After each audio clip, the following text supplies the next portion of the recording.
So as an astrophysicist, I often get asked, what do you actually do all day? And I respond with, well, I try to answer questions that no one knows the answer to. But that's kind of still hard to wrap your head around, so I figured the best way to get that across is to show you and bring you along with my day. So this is my office in the physics building. I love it. It has glass walls that I can write on and feel like house solving a mystery. For us, it's never aliens, like it's never lupus. The first thing I did though was check whether my code has been running okay overnight and it's not crashed. As you can tell from my happy dance, it did.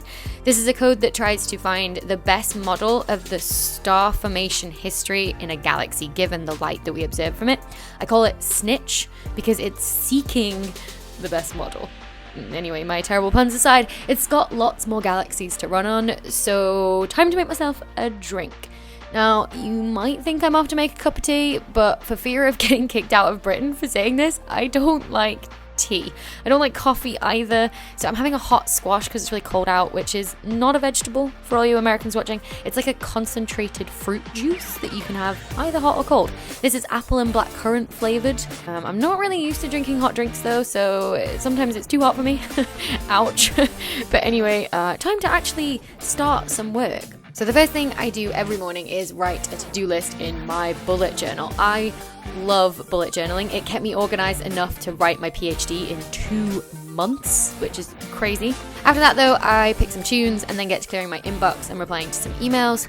I, get a mix of emails in a day, some from subscribers with questions, and then lots of science emails from collaborators sending draft journal articles through, or a new plot that they've made that people are discussing on the thread as well to work out what it means. Those are my favorite kind of emails.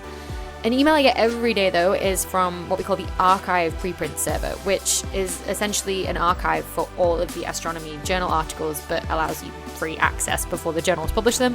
And the email basically sends me a big list of all of them that have been posted that day. So I'll scan down the list, I'll pick out ones that I think are relevant to my research or just generally interesting really, and I'll give those a quick read. Often I'll read the abstract, which is kind of like the blurb or the summary of what they found, and I'll look at the figures and the captions and maybe read the conclusions as well. I disappear here for a sec because I've gone to the printer to grab the one that I've printed out to take to Journal Club later, which is where a couple of us get together and we discuss the latest results. So I'm back and I've now started to do a little bit of research. So I wrote a journal article 2 years ago that compared this star formation history, sort of the history of star formation in a galaxy, for those that rotate and for those that don't. So like a spiral galaxy versus like a blob galaxy where the stars are on chaotic orbits. And I made a prediction at the end of that paper that said that the ones that rotate should contain more hydrogen gas than the ones that don't. Now the data I needed to do that at the time didn't exist. But now there's been this big survey to try and get the amount of hydrogen gas in a big sample of galaxies, and it's the sample that I originally drew my 200 galaxies of rotating and non-rotating from. So I grabbed that data and I got to grips with it a bit before I matched it to my old data to start with. Someone popped in at this point for a chat about plans for tonight. But then back to the data, you can see I've been making a plot of the distribution of the amount of hydrogen gas in each galaxy. So for the rotating ones and comparing it to the non-rotating ones. Unfortunately, it wasn't very conclusive because even though I started with about 200 galaxies, when I matched it to the new data set, which isn't quite complete yet at taking all the galaxies, I only ended up with 40 of them. And only 3 of those were the non-rotating ones. Now that can tell us a lot. It means that a lot of the non-rotating ones probably didn't have detections in the first place at all, so they probably don't have as much gas in them like I predicted. But 3 galaxies doesn't exactly give me good statistics, so I'll need to do a test later on that to confirm. All that data crunching though has made me hungry, so it's a good job that Thursdays at 11 is tea time in the physics department. So I have to head all the way upstairs, so I'm knackered when I get to the top, but it's a very nice view though. And you get to walk past Jocelyn Bell Burnell's office, with a casual picture of her with Barack Obama outside it, just for some inspiration in your day. Anyway, here's a poster advertising the big public talk we've got tonight from Heino Falke, one of the members of the Event Horizon team who took that really famous picture of the black hole back in March. But for now, the department gathers to chat over tea and, most importantly, cookies. Then it's a mad dash over to the new physics building. There's about 3 physics buildings all within 3 minutes walk of each other, and when there's a seminar on, you have to be ready to dash between them, even in the rain like today. Today, the seminar will be given by Heino Falke. Unlike his talk this evening, which is aimed at the public, this one is for us experts to catch up on his latest work so we can ask him questions and figure out how it fits in with the science that each of us are doing. So Heino's talk was all about his efforts, along with his group of postdocs and students, to understand growing supermassive black holes. These are black holes that are millions to billions of times more massive than the sun, and they're found in the centers of galaxies. Now, whilst I focus on how supermassive black holes affect the galaxies they live in, Heino focuses on what's happening on the smaller scales directly around the black hole, specifically modeling the inflow of the material around the event horizon, that point of no return where you have to be traveling the speed of light to escape. And these models that Heino and his group make can then be directly compared to the image that the event horizon team are taking of, say, Messier 87, the famous one they released earlier this year, and the black hole at the center of the Milky Way, Sagittarius A star. So, of course, all the questions were then on when we could expect the Sagittarius A star image, like the one they took of M87. The answer was, don't hold your breath. They're still working on it, but at a bit of a slower, healthier pace than they did with the M87 one. After that's finished, it's time to go get lunch, which is back over towards the building I work in. Now, you would think the most likely place to find an astrophysicist in Oxford is the Astrophysics building, but not at lunchtime.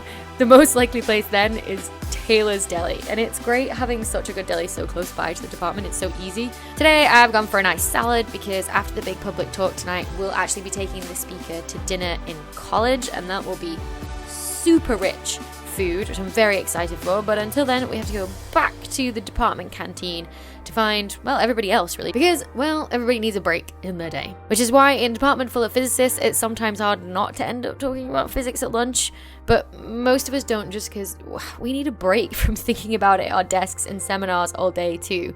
So we try and just have a laugh. Paul on the right here has just passed his Viva. That's the PhD defense, where 2 examiners read your thesis and question you on everything you've written in it and check that you know your stuff. And then that's when you become a doctor, when you pass. So we were congratulating him on passing and asking him how it went, and how it feels to be a doctor now. Anyway, can't sit around all day, so back to the office we go to do some more science. Or in my case, apparently quickly check emails and quickly check Twitter. My phone has been doing all the recording today, so I'm missing the sort of quick bits of phone procrastination in my day. Anyway, here I am reading up on some notes I made for my Night Sky News video that went up last week, because I also talk about the same thing each week on BBC Radio Oxford with Lily Mitchell.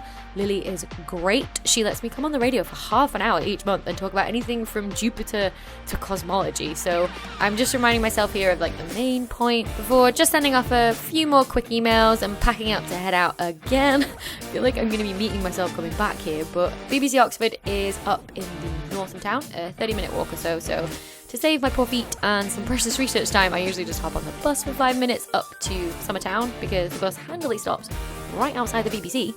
I wait outside in a waiting room, and then the producer of the show comes and gets me and leads me through the back and into the studio. And here's Lily. She's wonderful. I love her. She's so enthusiastic about space, so obviously we get on. And she asks all the right questions as well. You know, people at home are also thinking. So here she is getting me set up with all the microphone and the fancy headphones that make me so professional. The song ends, and then she introduces me.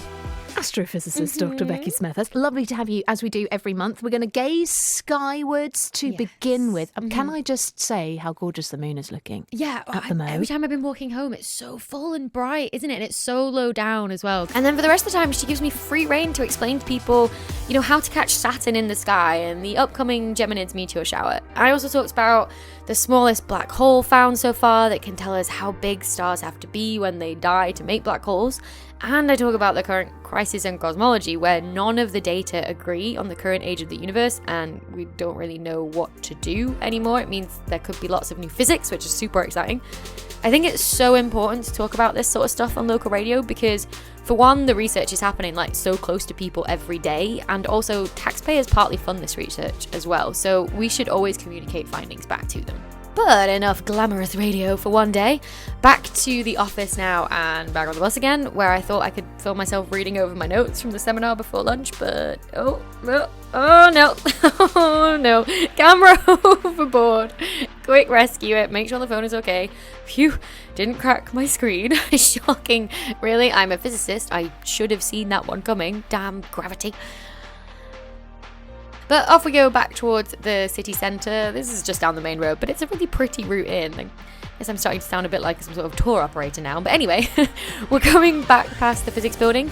That weird massive tower used to be like a particle accelerator back in the 50s. But now it's the PhD student offices, which is pretty cool. I never had a desk in there, unfortunately. I kind of missed out a little bit. But I did get an office with a giant window, which is more than I can say for my office now, even though it's made of glass. But back at my desk, I made another hot squash and then sat down to work, or actually I probably watched the John Lewis Christmas advert first. That Dragon Edgar is adorable. I'm a veritable Tiny Tim at Christmas time. Anyway, back to that statistical test on my sample of galaxies I was working on this morning. I wasn't very hopeful that it would come out with anything significant because I have such a small number of galaxies after matching to the data that I have, and I was right. If I had 10 times the galaxies, it would have been a significant difference. So I guess it'll just be a waiting game for the data that I need to come through. I'm doing all of this analysis using Python and Jupyter notebooks though, for those who are curious. I think that's my one piece of advice to any aspiring researcher or scientist out there, is to learn to code. Because, you don't want to be doing all of this data science with huge samples in like a spreadsheet, because it's not fun. Just after 3, it was time to head back upstairs to find the seminar speaker from before. I wanted to talk to him about his work and how it specifically fits in with mine, and specifically a hypothesis that I have. So Heino looks at what happens on the small scales right down near a black hole and how the material is taken in there. I think about how the material that's taken in or even thrown back out before it even makes it past the event horizon affects the surrounding large scale of the galaxy. So for my most recent paper, I came up with a scheme to explain the findings that we had for black holes that had grown via very calm feeding compared to those that had grown through very chaotic feeding from like mergers of galaxies. And so from what we found, I wanted to run this theory by him and see what he thought. And he gave me a lot to think about, especially thinking about what assumptions had gone into our results beforehand and how that could be affecting our conclusions and our findings. Back downstairs to my desk though, I'm putting some nail oil on here because cuticle care is important, people. And I've got about 25 minutes before my next meeting, so I decided to put a tweet out about my latest video that went up last night when I was filming this. So I started clipping about 30 seconds of it to post. My colleague walks in though and asked me if I can help with a favor, and then we had a good chat about science for a couple of minutes, where we were both up to in our work, just catching each other up. I updated him on my chat with Heino, for example. Then I finished clipping my video, converted it to a format that Twitter actually likes, and then I posted the tweet. Then I wrote a note just reminding myself of what Heino and I had talked about so that when I come back to it another day, I won't have forgotten. So I quickly checked my emails again, and then I grabbed that paper I printed out earlier today, ready to head to Journal Club with my group, which includes my PhD student, Tobias. Say hi to Tobias, everybody. And I was getting cold again. So I made myself another hot squash, this time in my favourite mug. Oi, with the poodles already. Then the professor in our group, Chris, joined us and we got chatting about each of the papers we brought. So I brought one on feedback from supermassive black holes, obviously, that's my thing. Tobias brought one on how star formation in galaxies in very dense environments, so like big clusters of galaxies, is usually lower. And Chris brought one on a special type of star in the Milky Way. No one person can be an expert on everything, so this is why it's good to get people together to go over new results, because you get differing viewpoints, you get different analyses, you get different hypotheses that come out of it, and get ideas for what you might want to do next. Like, what's the next observation on a telescope that you want to make? Like, what data do you need to get? That's sort of the standard process in astronomy.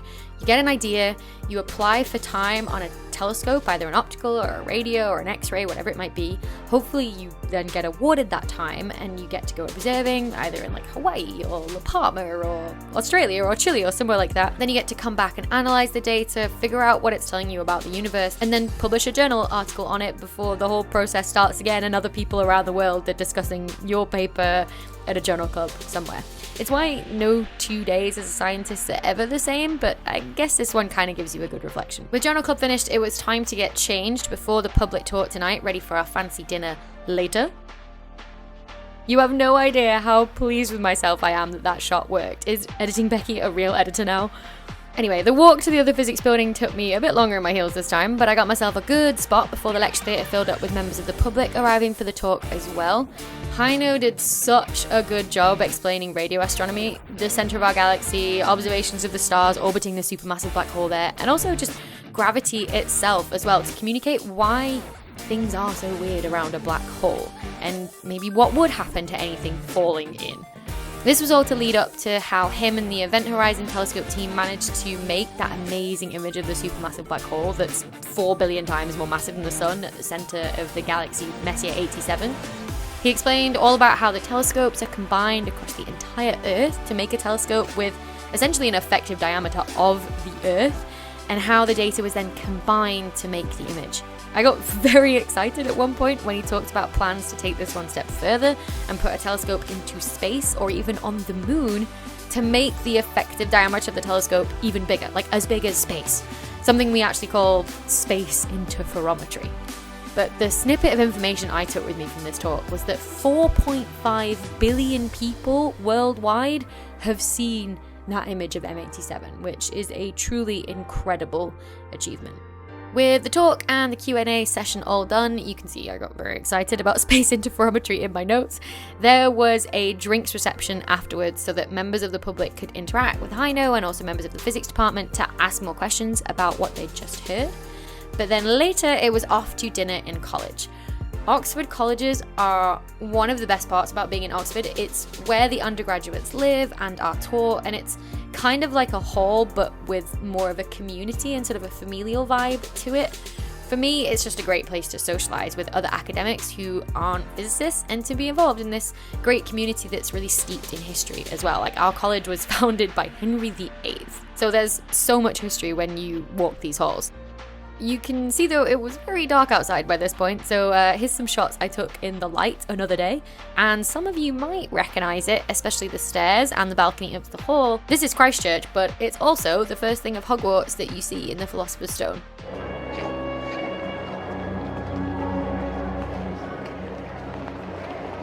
Welcome to Hogwarts. Like, Neville found Trevor there, and look, that's the balcony where Hermione was never better. Never better. Now, whilst we do usually eat in hall at the high table as a researcher at the college, tonight we're in a fancy side room for this special dinner, which is called the McKenna Room, which I love because it has this gorgeous fireplace, and it's so old school as well, with all the portraits on the wall. There's this huge one of Queen Elizabeth behind me as well, and we all got little name tags up. The college chefs are so good to us. The food really is incredible and they do such a good job, and I wish I had that level of skill. What's nice is that these lectures and dinners are a twice yearly thing here, and there's an impressive list of people that have given these lectures in the past, including 2 Nobel Prize winners and some names you might recognise from me covering their work on this channel before as well. I kind of hope to one day see my name on a list of lecturers like this too. Now, I didn't film anything at dinner because, well, that would be rude, but trust me when I say the food was amazing. But then it was time for my Cinderella dash to catch my train home after a very, very long but productive and enjoyable day. It might not have looked much to some, but this is truly my dream job, and I get to do it all again tomorrow.